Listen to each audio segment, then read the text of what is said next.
Everyone, welcome to the class. आज हम discuss करने वाले हैं metal and non metal chapter से केमिकल प्रॉपर्टीज़ ऑफ मेटल। ठीक है, शॉर्ट्स सीरीज़ के अंडर है ये वीडियो। इससे पहले पार्ट फर्स्ट आ चुका है जिसमें हमने फिजिकल प्रॉपर्टीज़ के बारे में बात की थी और एक केमिकल प्रॉपर्टी के बारे में बात की थी जिसमें मेटल और नॉन मेटल दोनों इंक्लूड थे। आज हम जो भी केमिकल प्रॉपर्टीज़ पढ़ने वाले हैं उसमें सिर्फ मेटल इंक्लूड है। दैट मीन्स हम सिर्फ मेटल की प्रॉपर्टीज़ यहाँ पर डिस्कस करने वाले हैं, केमिकल प्रॉपर्टीज़। मेटल की तीन रिएक्शंस हम यहाँ पर कराने वाले हैं। एक मेटल की ऑक्सीजन के साथ reaction, second one is metal की वाटर के साथ रिएक्शन और थर्ड वन इज मेटल की एसिड के साथ रिएक्शन। ठीक है, स्टार्ट करते हैं। सबसे पहले हम कराएंगे मेटल की ऑक्सीजन के साथ रिएक्शन।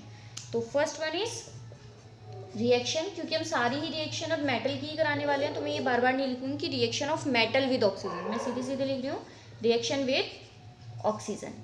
या फिर आप इसको इस तरीके से भी आ सकता है कि मेटल बर्न इन एयर, कि अगर मेटल एयर में बर्न होता है तब क्या होता है। तो बेसिकली जब एयर में बर्न होता है तो ऑक्सीजन के साथ ही रिएक्शन होती है। या फिर अगर हम कहें कि मेटल का अगर हम कंबशन करा रहे हैं तो कंबशन का मतलब भी क्या होता है कि हम उसको ऑक्सीजन की प्रेजेंस में बर्न कर रहे हैं। ठीक है, तो एक ही बात है, आपको चाहे किसी भी तरीके से आ जाए, दैट मीन्स चाहे आप एयर में बर्न करा रहे हो या फिर आप कंबशन करा रहे हो, उसका मतलब यही है कि आप रिएक्शन किससे करा रहे हो, ऑक्सीजन से रिएक्शन करा रहे हो। कोई भी मेटल ऑक्सीजन के साथ रिएक्शन करता है और साथ में आप क्या कर रहे हो, उसको बर्न करा रहे हो, दैट मीन्स हीट कर रहे हो, है ना, कंबशन करा रहे हो, तो क्या बनता है, मेटल ऑक्साइड्स बनते हैं। क्या बनता है, मेटल ऑक्साइड्स। अच्छा, यहाँ से एक बड़ा अच्छा क्वेश्चन निकल के आता है जो आपको हेल्प करेगा कि हमने इसकी जो रिएक्शन अभी मैंने बताया कि हम तीन रिएक्शन कराएंगे, ऑक्सीजन के साथ, वाटर के साथ और एसिड के साथ। बेस के साथ क्यों नहीं मैंने लिखा है ना, सिर्फ एसिड के साथ क्यों लिखा है, तो उसका रीज़न छुपा हुआ है यहाँ पे कि जो मेटल ऑक्साइड्स होते हैं उनकी नेचर क्या होती है। ठीक है, तो मेटल ऑक्साइड्स जो होते हैं इनकी नेचर होती है बेसिक। ये किस टाइप के होते हैं, बेसिक होते हैं, एज बेस एक्ट करते हैं। अब आप इसको याद कैसे रखोगे, देखो यहाँ पर कंफ्यूजन हो जाता है। जो नॉन मेटल के ऑक्साइड होते हैं ना वो एक्ट करते हैं एज एसिडिक, उनकी नेचर कैसी होती है, एसिडिक होती है, जबकि जो मेटल के ऑक्साइड होते हैं वो होते हैं बेसिक। अब यहाँ पे हम कंफ्यूज कर जाते हैं कि कौन से एसिड हैं और कौन से बेस हैं, तो कैसे याद रहेगा, इसको आप कैसे याद रख सकते हो। तो हम यहाँ पे क्या करा रहे हैं, मेटल को बर्न करा रहे हैं किसकी प्रेजेंस में, ऑक्सीजन की प्रेजेंस में। अच्छा, यहाँ पर हीट देना और नहीं देना वो हम अभी बाद में डिस्कस करेंगे कि हीट देनी है कि नहीं देनी है। मेटल को ऑक्सीजन की प्रेजेंस में। आपने एक बड़ा फेमस सा एक्सपेरिमेंट सुना होगा मे बी, और जो कि टीचर्स मना भी करते हैं कि ये मत कर देना कभी भी, या उसके बारे में पढ़ा होगा क्या, कि अगर हम सोडियम है हमारे पास, है ना, और सोडियम को जस्ट आप ऐसे ही, सोडियम को क्या करते हैं हम कैरोसिन में डिप करके रखते हैं। क्यों डिप करके रखते हैं, क्योंकि अगर हम उसे कैरोसिन में डिप नहीं करेंगे तो वो क्या करेगा कि एटमॉस्फेयर में जो ऑक्सीजन है ना उसके साथ रिएक्ट कर लेगा और रिएक्ट करके क्या हो जाएगा, उसमें लग जाएगी आग।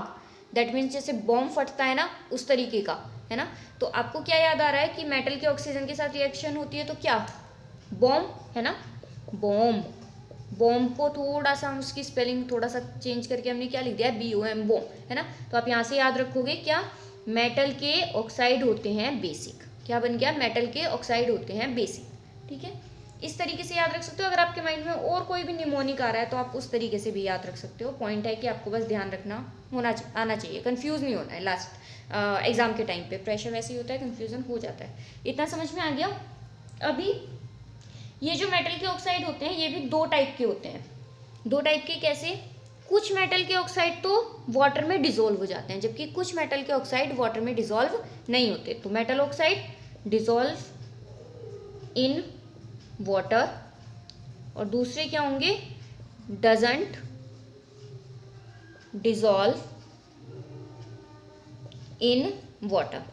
एक वाटर में डिसॉल्व हो जाते हैं, दूसरे वाटर में डिसॉल्व नहीं होते। ठीक है, मोस्टली अगर मैं बात करूं तो मोस्टली डिसॉल्व नहीं होते, सिर्फ कुछ ही ऐसे होते हैं जो डिसॉल्व हो जाते हैं, और जो डिसॉल्व हो जाते हैं उनको हम बोलते हैं एल्कली। क्या बोलते हैं, एल्कली। ठीक है, एल्कली क्या है, ऐसे मेटल ऑक्साइड जो कि वाटर में डिसॉल्व हो जाते हैं। फॉर एग्जांपल, जैसे अगर मैं इसके एग्जांपल की बात करूं तो Na2O है या फिर K2O है, तो ये क्या होते हैं, ये एल्कली टाइप के होते हैं। चलो अब हम देख लेते हैं किस तरीके से। तो पहले मैं इसका एग्जांपल देती हूँ कि मेटल ऑक्साइड कैसे बना।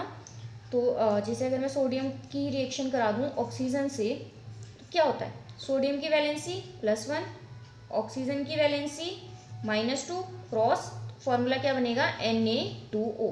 यहाँ पर मैं बैलेंस नहीं कर रही हूँ, बैलेंस आप खुद करोगे, ठीक है, ये आपका होमवर्क है। या फिर दूसरी, अगर हम कॉपर की रिएक्शन करा देते हैं ऑक्सीजन से तो क्या होगा, कॉपर की वैलेंसी कितनी होती है +2, ऑक्सीजन की -2, कैंसिल आउट होके क्या बनेगा CuO। और ये जो होता है ना, ये ब्लैक कलर का होता है। कैसा पाउडर होता है, ब्लैक कलर का, ठीक है। अब एल्केली कैसे फॉर्म होते हैं कि जब ये जो ऑक्साइड है इसकी रिएक्शन इसको ये किस में डिसॉल्व हो जाता है, वाटर में। तो वो भी मैं आपको एक रिएक्शन करके दिखा देती हूँ। Na2O है हमारे पास, है ना, क्या, सोडियम का ऑक्साइड, इसको किस में डिसॉल्व किया, वाटर में। तो वाटर में डिसॉल्व करते ही क्या बनाएगा, ये बनाएगा NaOH। और ये NaOH ही क्या है, बेस। और ऐसा बेस जो कि वाटर में डिसॉल्व हो जाता है, और ऐसा बेस जो वाटर में डिसॉल्व हो जाता है उसे हम क्या बोलते हैं, एल्केली। तो ये क्या हो गया, बेसिकली एल्केली हो गया, ठीक है, ओके। नेक्स्ट, अब आपको यहाँ पे ना एक टाइप के ऑक्साइड और मिलेंगे जो मेटल के ही ऑक्साइड होते हैं, मेटल ऑक्साइड ही, उन्हें बोलते हैं एम्फोटेरिक ऑक्साइड्स।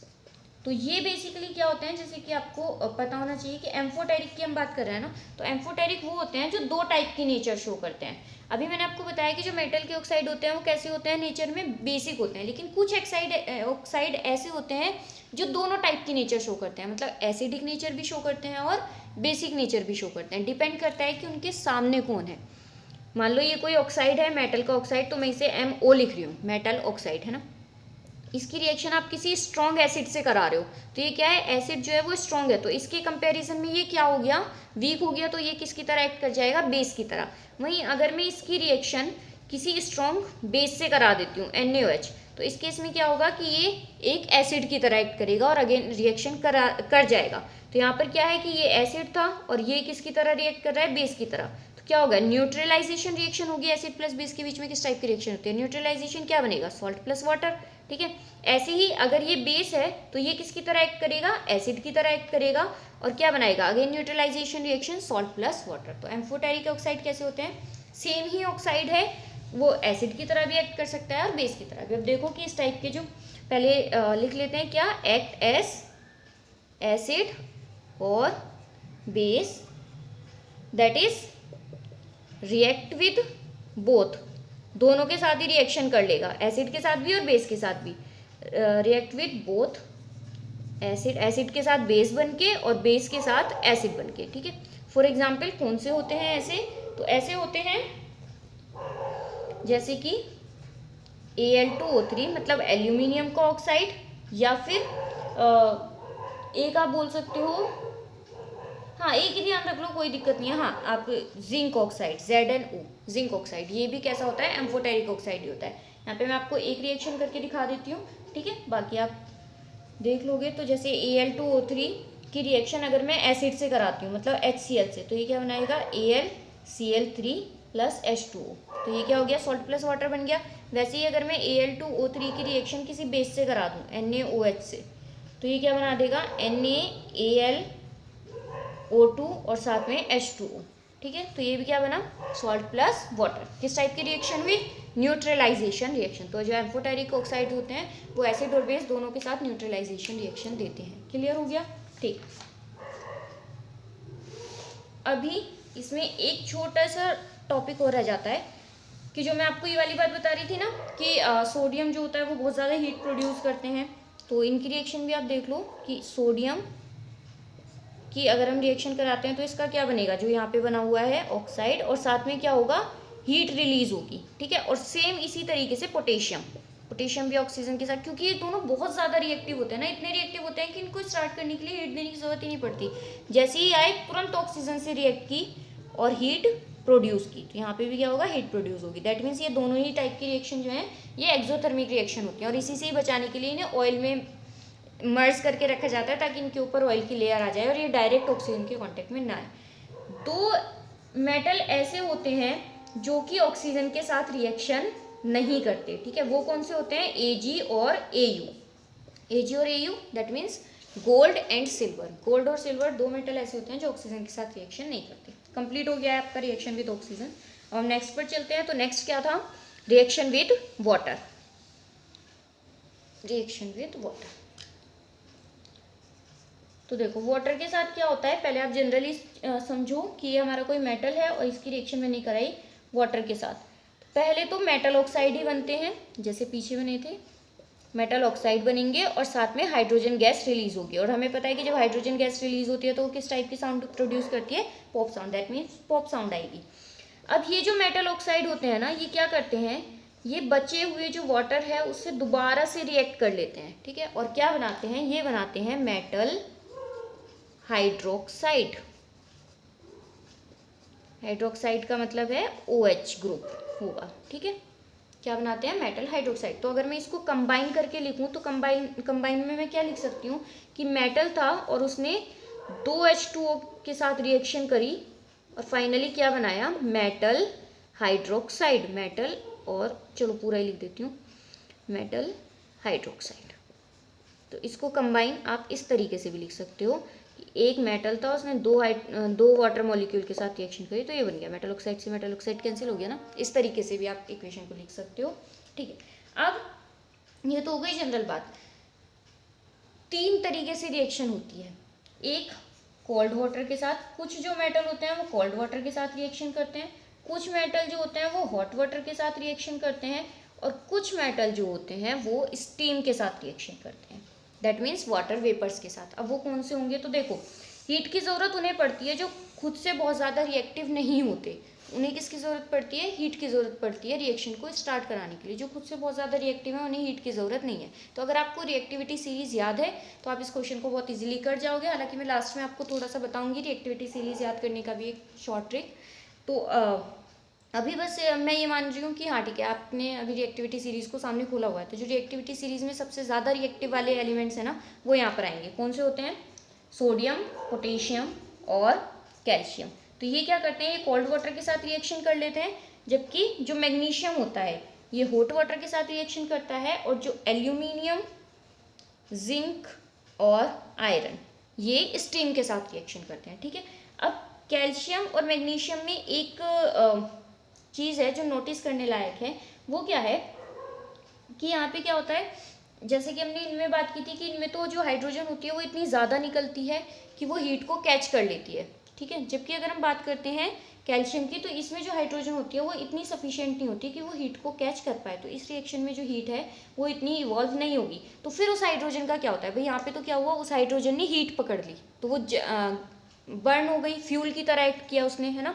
यहाँ पे वो फ्यूल की तरह एक्ट किया नहीं, हाइड्रोजन निकली, तो वो हाइड्रोजन क्या होती है, इस कैल्शियम की सरफेस पे ही स्टक हो जाती है, उसके बबल्स फॉर्म हो जाते हैं एट दी सरफेस, और जिसकी वजह से ये जो कैल्शियम है ये क्या करने लगता है, फ्लोट करने लगता है, मतलब तैरने लगता है पानी के ऊपर।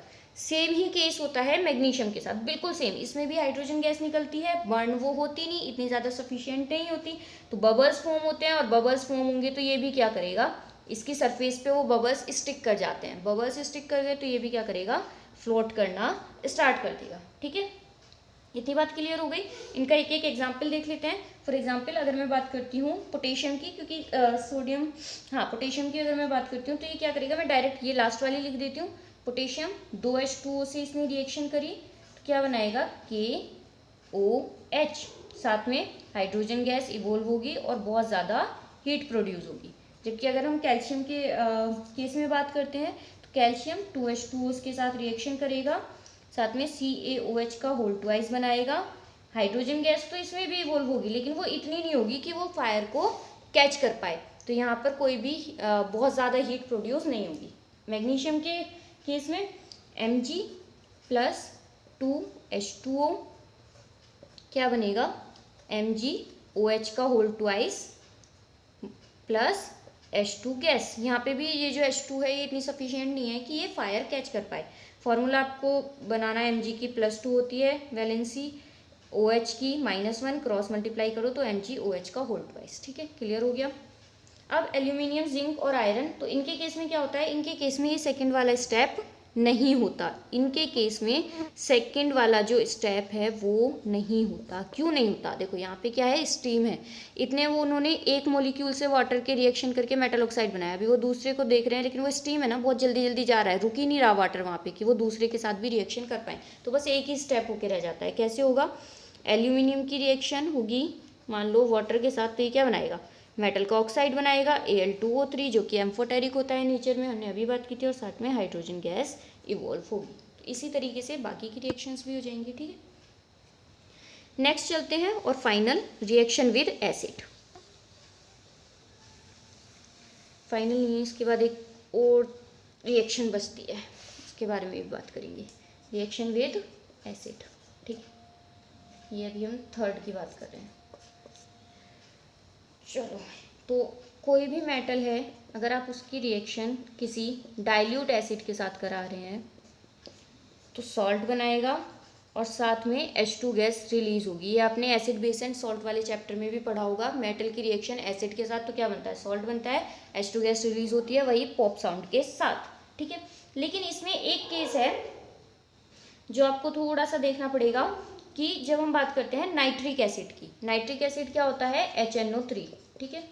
ये क्या है, HNO3 नाइट्रिक एसिड। हम छोटे छोटे पॉइंट की भी बात क्यों कर रहे हैं, क्योंकि इस बार जो आपका एग्जाम का पैटर्न है वो चेंज हुआ है ना, तो उसमें MCQs वगैरह में या कोई activity based question, case study वगैरह में ये क्वेश्चंस आ सकते हैं, इसीलिए हम किसी भी पॉइंट को छोड़ के नहीं चल रहे हैं। तो जब किसी मेटल की रिएक्शन नाइट्रिक एसिड के साथ होती है तो उस केस में क्या होता है, सॉल्ट होता है, साथ में बजाय H2 बनने के H2O बनता है। क्या बनता है, H2O, ठीक है। क्या बनता है, वाटर बनता है, हाइड्रोजन गैस नहीं बनती।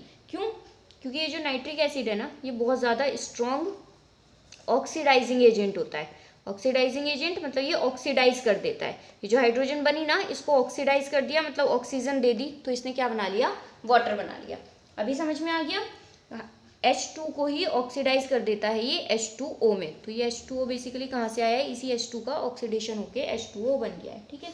और खुद ये रिड्यूस हो जाता है, रिड्यूस किस में होगा, नाइट्रस N2O में, नाइट्रस ऑक्साइड में, ठीक है। क्लियर हो गई इतनी बात, चलो वेरी गुड। लेकिन अब इसमें भी एक छोटी सी बात है कि अगर हम बात करते हैं Mn और Mg की, मतलब मैग्नीज की और मैग्नीशियम की, तो इस केस में क्या होता है, ये यही वाली रिएक्शन करते हैं, सॉल्ट प्लस वाटर वाली, किसके साथ, नाइट्रिक एसिड के साथ भी। ये क्या करते हैं, ये नाइट्रिक एसिड के साथ भी क्या देते हैं, सॉल्ट प्लस वाटर नहीं, सॉरी, हाइड्रोजन गैस। ये इसी पर ही चलते हैं, इनके लिए भले ही एसिड कोई भी हो, ये इसी टाइप से रिएक्शन करने वाले हैं। डन। अब हम बात करने वाले हैं आज की फाइनल रिएक्शन के बारे में। तो अभी हम क्या करने वाले हैं कि रिएक्शन कराने वाले हैं मेटल की ही रिएक्शन मेटल सॉल्यूशन के साथ। दैट मीन्स एक मेटल होगा और एक मेटल का कोई भी सॉल्यूशन होगा, तब क्या रिएक्शन होगी, ठीक है। तो ये पढ़ने के लिए आपको क्या करना है, आपको रिएक्टिविटी सीरीज याद करनी है। देखो मैं आपको पहले जनरल बता देती हूँ कि होगा क्या। इस रिएक्शन को हम बोलते हैं डिस्प्लेसमेंट रिएक्शन, डिस्प्लेसमेंट रिएक्शन, जो आपने फर्स्ट चैप्टर में भी पढ़ी होगी, ठीक है। एक मेटल है हमारे पास, एक मेटल का सॉल्यूशन है, ठीक है। तो इसको मैं M1 कह देती हूँ, इसको मैं M2 कह देती हूँ।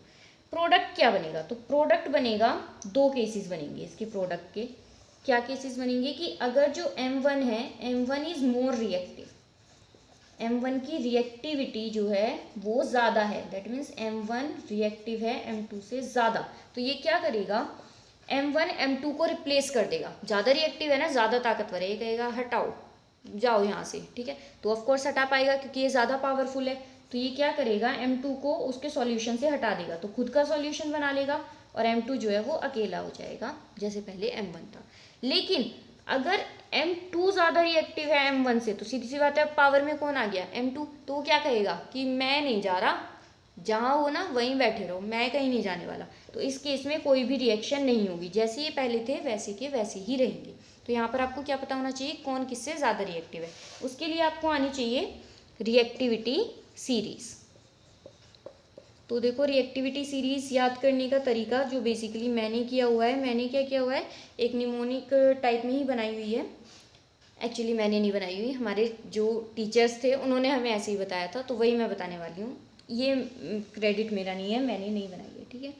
तो क्या है, करीना ने कार मांगी, ऑल्टो, जैन, फरारी, पटौदी। आपको अगर पता हो तो जो सैफ अली खान है वो पटौदी फैमिली के नवाब हैं ना, तो पटौदी ने हंसकर कल्टी मारी। कल्टी मारना क्या होता है, मतलब मना कर दिया ऐसी, तो हंसकर कल्टी C4 कल्टी मारी, मारी मतलब मरकरी, और मरकरी का सिंबल होता है Hg, ठीक है। कल्टी मारी, उन्होंने कहा आ जाओ दिलाऊं तुम्हें गोल्ड सिल्वर, ठीक है। तो यहाँ पर क्या हो गया कि मतलब मैं आपको ज्वेलरी दिला देता हूँ, कार्स रहने दो, तो Ag और Au मतलब सिल्वर और गोल्ड। तो आप यहाँ पे देख रहे हो कि जो गोल्ड और सिल्वर है वो कितने ज़्यादा मतलब रिएक्टिविटी सीरीज में बिल्कुल लास्ट में आ रहे हैं, यानी कि बहुत कम रिएक्टिव होते हैं, इसीलिए तो ऑक्सीजन से भी रिएक्ट नहीं कर पा रहे थे, है ना। और जबकि आप यहाँ पे देखो पोटेशियम और सोडियम कितने ज़्यादा रिएक्टिव हैं बिल्कुल स्टार्टिंग में, इसीलिए तो ये हीट दे रहे हैं और अलग अलग तरीके से कोल्ड वाटर से भी रिएक्ट किए जा रहे हैं। तो यहाँ से आप ध्यान रख सकते हो। तो रिएक्टिविटी सीरीज बेसिकली क्या है कि जैसे जैसे आप इधर तरफ जा रहे हो तो रिएक्टिविटी सीरीज जो है वो इंक्रीज कर रही है। सबसे ज़्यादा रिएक्टिव पोटेशियम है और सबसे कम रिएक्टिव गोल्ड है, ठीक है। तो आप इस तरीके से इस रिएक्टिविटी सीरीज को याद रख सकते हो। आई होप आपको लेक्चर समझ में आया हो। अगर कोई प्रॉब्लम होती है तो वो आप कमेंट बॉक्स में बता सकते हैं। अगर आपको कोई सजेशन देना है वो भी आप कमेंट बॉक्स में बता सकते हैं। Thank you for watching.